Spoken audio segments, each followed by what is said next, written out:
नमस्ते। सहस्राक्षं गुणाधीशं स्वगुरुं च सरस्वतीं जनकं जनयत्रीं च शास्त्रादौ प्रणमाम्यहम्. Good afternoon, everyone. Myself, Dr. Narayan K.R. And today we'll be discussing on scientific explanation on the application of Agni Karma in pain management. So this is again a classical subject where we have seen many indications have been given for Agni Karma with respect to pain management. So today we'll be restricting our indications for only pain management, and we'll see what are the modes of actions and what are the types of Agni Karma which are applied, and what are the advancements of Agni Karma with the basic principles of our Ayurvedic science and which have been modified as per present day needs. So we'll start. So if we consider our Ayurvedic explanation of Agni Karma, so there are various indications which have been given. For example, Sandhigata Vata, Mamsagata Vata, Kandaragata Vata, Tvaggata Vata, etc. and so on. So there are mainly for pain management which these indications point to.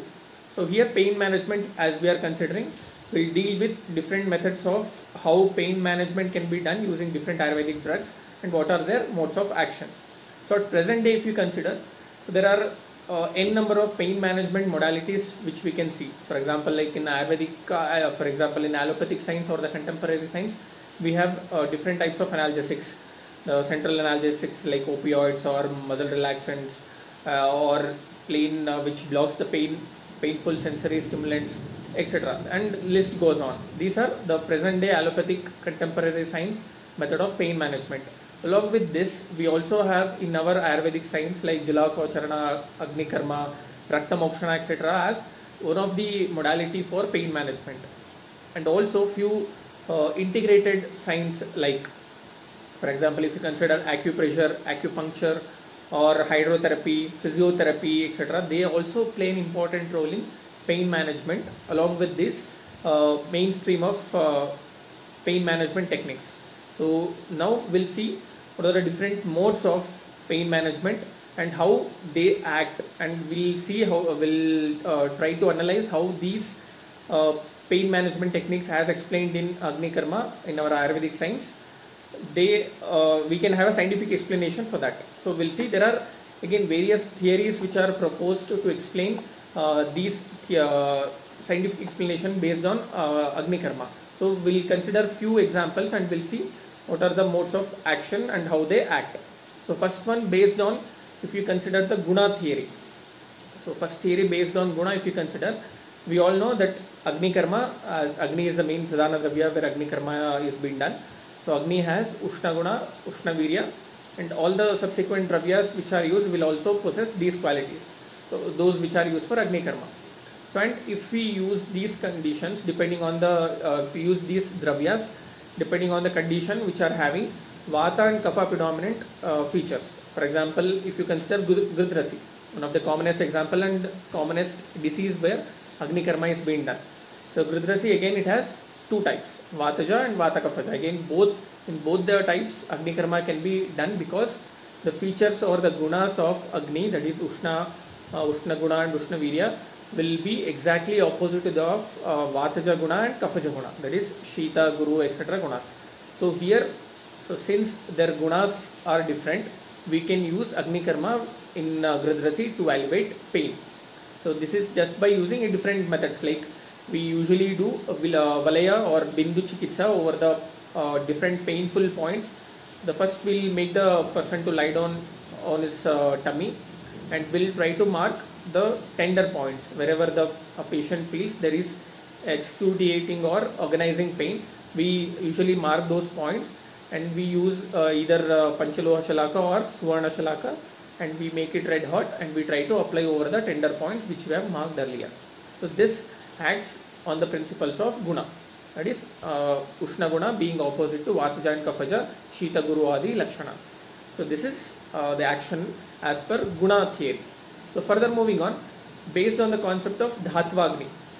So we all know there are 13 types of Agni which are again Pachaka Agni. Under Pachaka Agni they are the divisions of Pachaka Agni. So Trayodasha Agni as we say.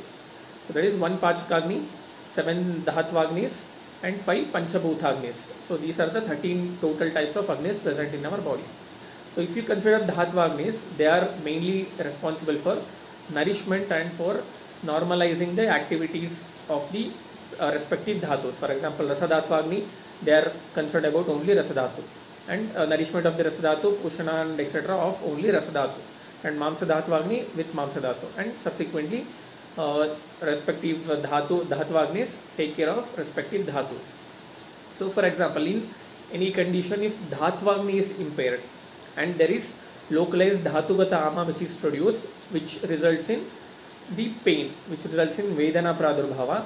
So in those conditions, whenever we do Agni Karma, the Ushna Guna of the Agni Karma or Agni Tapta Shalaka, whatever we are using, it usually does the Dhatvagni, the Manda of the Dhatvagni which is there, it usually does the normalcy of the Dhatvagni, which has become Manda or Sada. The Ushna from the Agni Tapta Shalaka which we are using will transfer the heat to the respective Dhatvagni, and the Dhatvagni gets lightened. So because of this Deepta of Dhatvagni, the localized Ama which is produced or the localized doshas which are produced, they get subsided. When I say doshas, you have to be very careful while deciding in which conditions you have to apply this theory, and you have to choose the Agni Karma for treating Dhatvagni Mandyata. So wherever there is Pittaja involvement and the patient complains of severe burning sensation along with pain, so in those conditions you should never use this Agni Karma techniques, because if you use in those conditions wherever patient along with pain might feel burning sensation, if you use the Agni Karma, it might increase the condition. So it is again, as previously said, very preferably can be used in Vataja and Kaphaja condition to alleviate pain. So this is the explanation based on Dhatvagni explanation, Dhatvagni Nyaya. So again, further moving on, again there's an example of there's an example of the shloka which is given by Ashtangridaya. He explains the whole concept which I explained based on Dhatvagni. That is, he says, Swasthanastasya Kayagneramsham Dhatushu Samshritaha.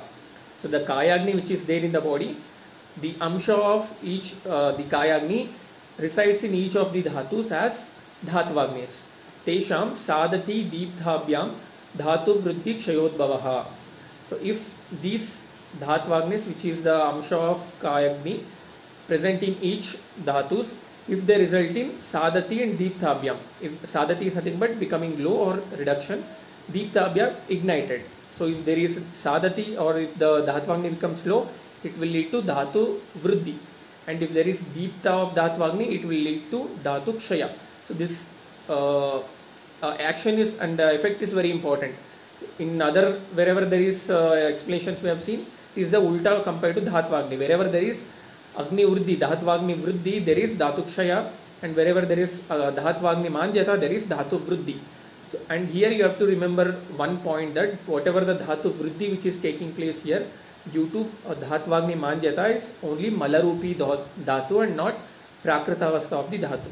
So the Dhatu Vriddhi which is taking place is because of Dushita doshas, and because of Malarupi Vriddhi of the doshas, the Dhatu becomes Vriddhi, and it will lead to further different Vyadhis depending on the condition, depending on the dosha and Sthala. So this is the example of explanation given by Ashtangridaya, Sutrasthana 11th chapter 34th shloka. So this is the explanation on the action of Agni Karma based on Dhatvagni Nyaya. So further moving on, next example we'll see, and one of the main example which is accepted overall worldwide, I can say. So this is based on pain and heat sensory pathway mechanisms. So the pain mechanism pathway and the heat mechanism pathway, if you understand, we'll get an idea of how these Agni Karma techniques will help in pain management. So before that, we have to keep a few points in mind. For that, we will just see what is the pain pathway, normal pain pathway, and how heat pathway takes place, how heat is felt and how pain is felt. So once you understand these two concepts, it is easy for us to analyze how Agni Karma can alleviate pain with respect to the heat and pain pathway mechanism. So we'll see one by one. So pain pathway, if you consider, there are nociceptors which are present, which are the receiving point of the pain stimuli, which are located all over your skin and also in bone, internal organs, also in muscles, tissues, and etc. So those are called as nociceptors, which are pain signal receiving receptors. So as they are located all over the body, they have a one threshold pain potential, that is called as, so for example, if you consider the pain potential is 50 for example, and the pain stimuli which is injecting you, or which you are feeling, so it should be above the threshold, that is it should be above 50. Only then you will feel the signal of, or you will feel the sensation of pain. If the threshold is less, then even a simple touch would cause you a pain stimuli. So it has to be a fixed threshold for you to feel the pain, or else a simple threshold, simple touch can cause you a severe pain sensation. So in examples, if you consider patients having hyperesthesia, so their threshold of pain is very less. So even if you touch their finger, touch any part of their body over the skin, they feel increased pain sensation. So in those cases, the threshold will be very less. So for a pain to be felt, it should cross the normal threshold of the pain receptors or the nociceptors, which are located over the skin. Only then you can feel the sensation of the pain. Then now we have know what are nociceptors or pain receptors. From the nociceptors we have axons, or a part of the neuron which have the ability to carry the pain signals from the nociceptors till the brain. They are called as axons. So, they are the part of the neuron system, or the fundamental part of the nervous system, which is called as a neuron. So these axons carry the pain signals, or we can also say signal potentials. They are called as signal potentials from, or action potentials from nociceptors till the brain. So without axons there cannot be traveling of these action potentials from the skin to the brain. Okay, so once we know these axons will carry the stimuli or the action potential, so there are two types of axons present. So this point is very important, because this differentiates the heat pathway and pain pathway. So you should very carefully listen to this. There are two types of axons. One is called as the A fiber axon, and second one is called the C fiber axon. So I am trying to simplify this, and I am trying to tell you. So A fiber axon and second one is C fiber axon. There are various molecular changes which are going on. So we will not be going into the molecular part here. We will try to analyze only the structural changes and some of the basic level of molecular changes here. So considering these two, so what is the difference between these two axons? A fiber axons are covered by a fatty fiber material which is called as myelin sheath. So this myelin sheath will allow nerve signals or the stimuli or the action potentials to travel through them at a rapid speed. These are called as A fiber axons. They are covered by myelin sheath, which allow action potential to travel through the axons and reach the brain very rapidly in a fast way. And compared to the C fiber axons, they are not covered by myelin sheath.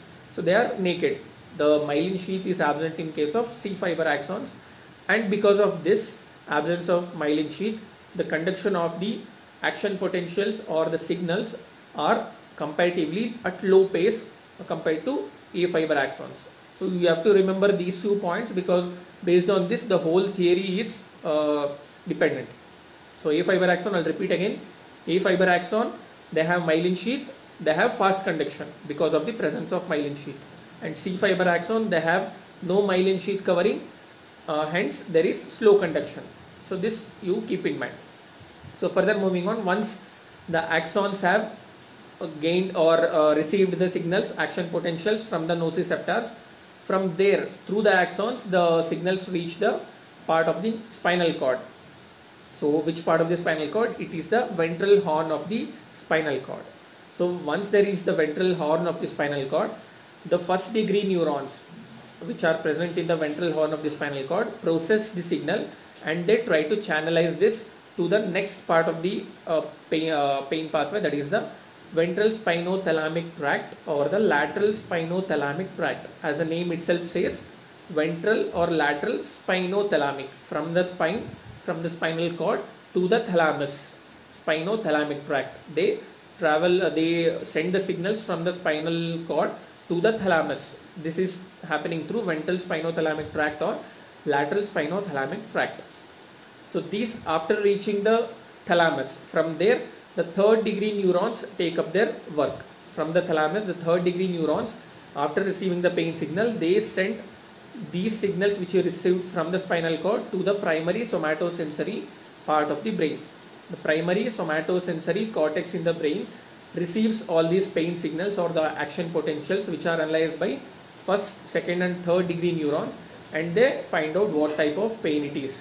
So once the brain in the somatosensory part, they analyze what type of pain is received by the action potentials, they send the signals for the motor parts of the brain. From the motor parts of the brain, they through the descending pathway, they send signal to the voluntary and involuntary muscles for you to take action depending on the type of pain you have experienced. This is the motor pathway. Now we are concerned only with the sensory pathway, so we'll just remember till the signal reaches the brain. So this is the pathway of how pain travels from the nociceptors to the somatosensory cortex in the brain. So I'll just repeat once again because this is very important. So from the nociceptors through the A fiber axons and C fiber axons, they take the signals from the nociceptors and they travel to the spinal cord. From the spinal cord, that is the frontal part of the spinal cord, they ventral horn of the spinal cord, they through the ventral spinothalamic tract or through the lateral spinothalamic tract, the signals reach the thalamus. From the thalamus, with the help of third degree neurons, they travel to the primary somatosensory cortex in the brain, and where the pain stimuli is analyzed. So next, moving on. So this is all regarding pain pathway. So how the scientific explanation of pain pathway can be explained. So keeping this in mind, we'll move on to the heat pathway next. So heat pathway again, just in case like pain pathway, the nociceptors or the nociceptors are acting. Here the pain for the heat receptors, thermoreceptors will be acting to take the or receive the signals from thermal receptors. They are called as thermoreceptors or thermal receptors. So these thermoreceptors receive signal both for heat and cold perception. It can be either heat perception or cold perception depending on the type of stimuli they are receiving. So after receiving the signal from the thermoreceptors, these again will follow the same, just like as we have seen in the previous pain pathway. They send these signals received from the thermoreceptors to the sensory axons. But the main difference here is in the sensory axons of the heat pathway, there are only A fiber axons and not C fiber axons. So I'll repeat once again, A fiber axons are those which are covered by myelin sheath and their conduction is very fast.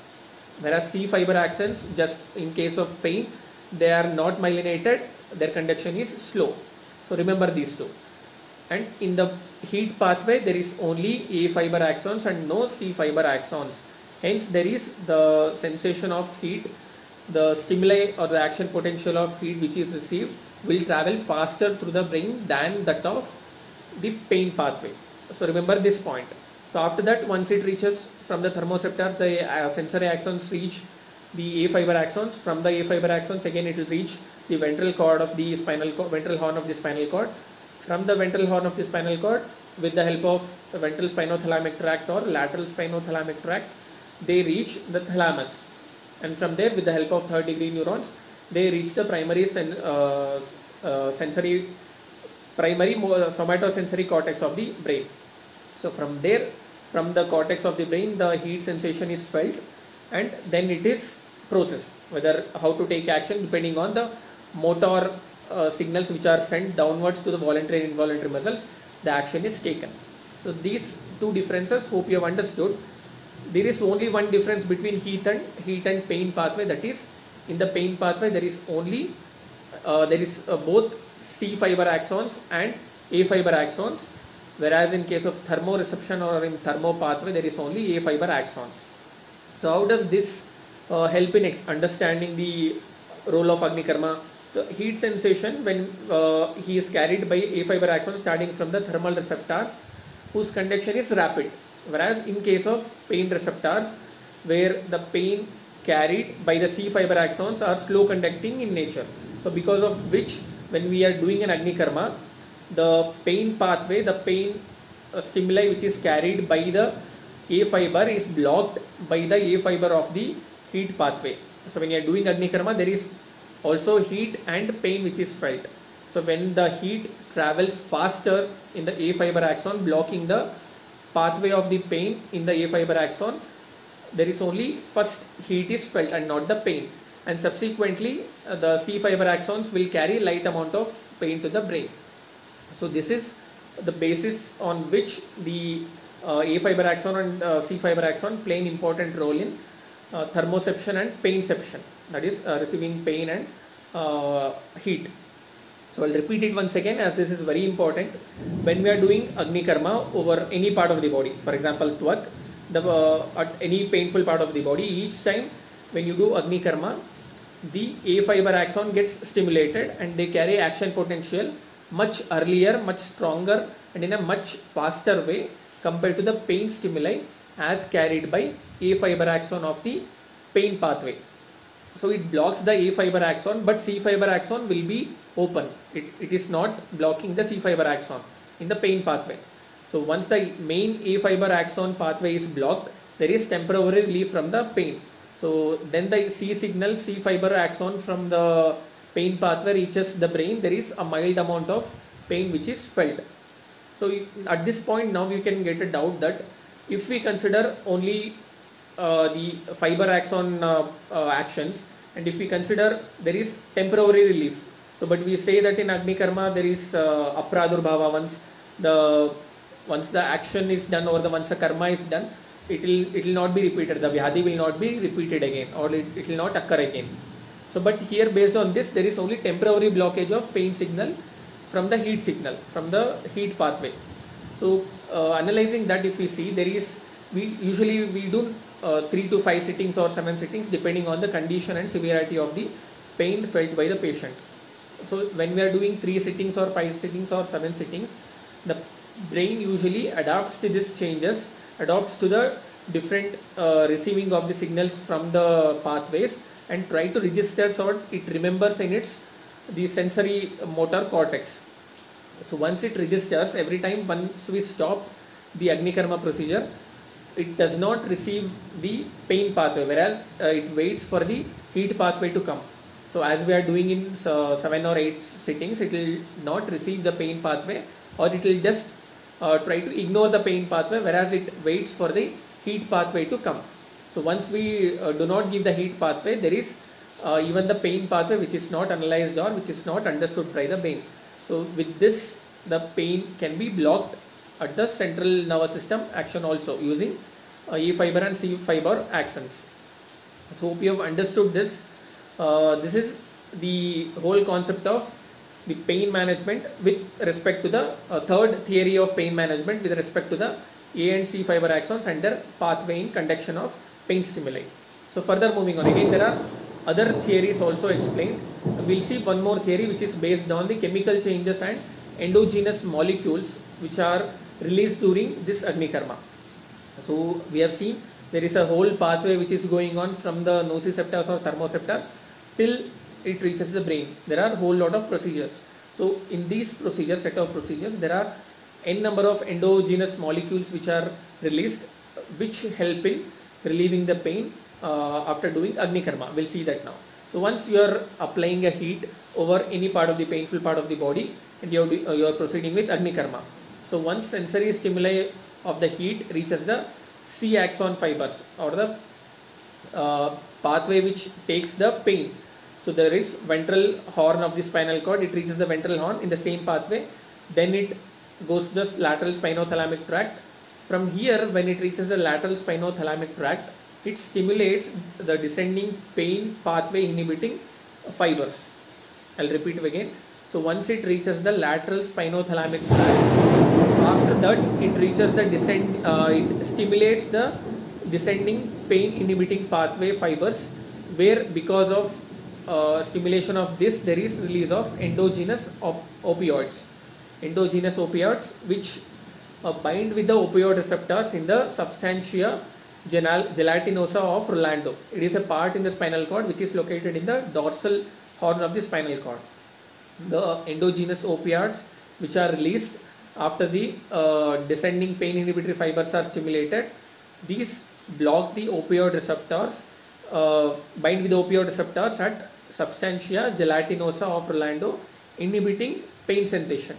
Along with inhibiting pain sensation, it also inhibits the release of P substance, which is a neuropeptide, which is playing a major role in carrying the painful signal from the nociceptors to the brain. So it also blocks the pain inhibiting signals, and also inhibits the release of P substance, both leading to decrease in pain sensation by the patient.